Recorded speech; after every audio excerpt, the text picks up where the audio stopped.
Morning, dear students. Let's continue the poem where we stopped. A legend of Northland. We had seen she had become a bird. She had a circlet cap on her head, and that was left the same. But all the rest of her clothes were burnt black as a coal in the flame. Meaning, on her cap there was a red color mark on her head, and rest of other only she was looking black. All her dress had burnt as the picture it was showing. When the woman turned into a bird, at that time she was wearing a red colored cap on her head. The cap was there on the bird's head also, but the woman's remaining clothes had burned and turned black in color just like coal. Now 16th and the last stranger of ours, and every country schoolboy has seen her in the wood where she lives in the trees till this very day. Country meaning belonging to countryside or the rural area or the village area. See, that bird is a very common sight. Every rural side boy might have seen it. It means that bird is very common in countryside. That time she was wearing the red cap. That is why on her beak, on her head, the bird wears one red mark. And rest of her clothes were burnt. So that bird looking absolutely black color. And every country boy is able to see this sight of the bird, or everybody has seen this bird, the woodpecker who is boring. People who live in the countryside, even the small children who go to school, seen this kind of bird in the woods. Woods meaning forest. They see that she stays there all day and keeps on digging the wood with her beak to collect her food.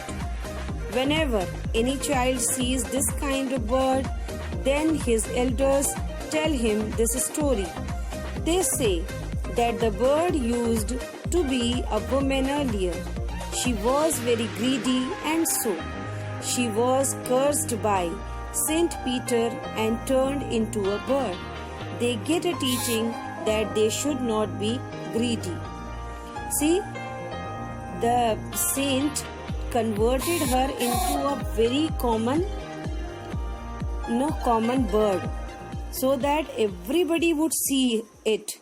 Every child, everyone will see it, and they will learn a message. In the last stranger, the message of the poem is hidden. After seeing the bird, they will learn that they should not be so greedy. Because of her greed, she was suffering so much. So, the best lesson which this poem can tell us, that is not to be greedy, to have kind-heartedness for the needy people. We should be ready to help them. Only this way we are justified our higher category to be a human being. Because if we become so greedy, even the animals are not so greedy, only human being. We are human beings, we should be compassionate. We should have kind-heartedness for others. So now children, you will got to know what are the literary devices used in this poem. The poetic devices used in the poem A Legend of Northland by Forbes Cary are as follows. Repetition. According to Wikipedia, repetition is the simple repeating of a word within a short space of words, including in a poem, with no particular placement of the words to secure emphasis. Some examples of repetition from the poem are: away, away in the Northland, and rolled it flat, by boring and boring and boring, boring and boring for food. So dear children, in the poem, these all are the repeated words, and when we are repeating repetition, to emphasize, to no stress. Some point we are using this. Second is alliteration. Second poetic device, alliteration. Cambridge English Dictionary defines alliteration as the use, especially in poetry, of the same sound of words, especially consonants, at the beginning of several words that are close together. Some example of alliteration from the poem are funny, furry. You can see F sound is repeating in the line in their furry, funny, furry clothes. Still smaller. S is consonant sound and S sound is repeating in the line and still a smaller. Smaller, still one. So this way, this is alliteration. I repeat, dear children, alliteration is a figure of speech where consonant sound is repeated. Consonant sound is repeated, that is used, that is called alliteration. All of you will note down all these examples of poetic devices.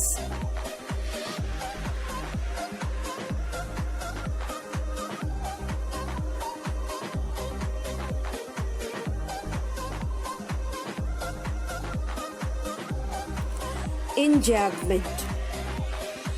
Merriam-Webster Dictionary defines enjambment as the running over of a sentence from one verse or couplet into another so that closely related words fall in different lines. Some examples of enjambment in the poem are, basically enjambment means where in one line the meaning of the sentence is not completed. It is going on or carried forward in the next line also. That is called enjambment, where the meaning of the first line continues in the second line as well.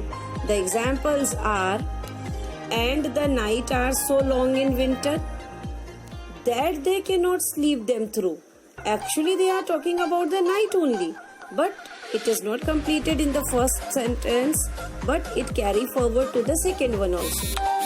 Then she took a tiny scarf of dough and rolled it flat. She is talking about that dog only, but the idea runs in the second line also, and baked it thin as a wafer. Not only in one line, the idea runs in the next line as well. That is enjambment. Now, the fourth literary device is used, the last one in this poem, is simile. Cambridge English Dictionary defines simile as the use of an expression comparing one thing with one another thing, always including the words as or like. Some examples of simile in the poem are, and the children look like bear's cub, but all the rest of her clothes were burned.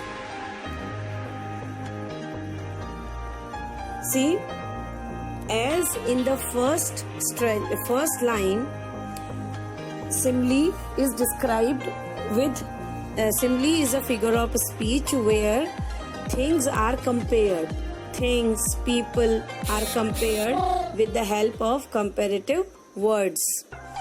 And these comparative words are such as just, like. And you can see in the first line, and the children look like bear's cub. Here the children are compared because they are using hat, furry clothes, so they were looking like bear's cub, young bear. That is why here you can say example of